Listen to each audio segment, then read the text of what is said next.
सियालकोट 2018 में साबिक वज़ीर-ए-आज़म इमरान खान की मंजूरी के बाद और साबिक मामले खसूसी उस्मान डार की काविशों की बदौलत 2020 में एयर सियालकोट ने मकामी ताजर बरादरी के ताउन से कामयाबी के साथ अपने फ्लाइट ऑपरेशंस का दोबारा आगाज किया। 5 दिसंबर 2020 को मामले खसूसी उस्मान डार ने सियालकोट इंतजामिया और एविएशन हुक्काम के साथ मिलकर सियालकोट एयरपोर्ट पर एयर सियाल की पहली एयर बस A320 का इस्तकबाल किया।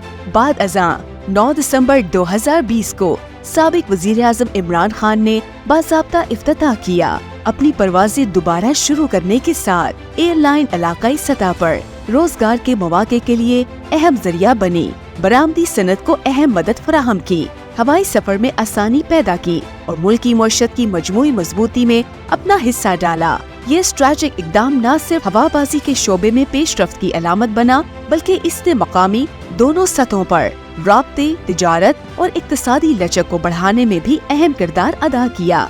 सियालकोट को तामीर और तरक्की के इस सफर पे गामजन रखने के लिए 8 फरवरी को NA71 में बेबी कॉर्ड पर मोहर लगाकर रिहाना डार को कामयाब करवाएं, ताकि तरक्की का ये सिलसिला जारी रहे। तब भी था, आज भी है। सबसे पहले सियालकोट।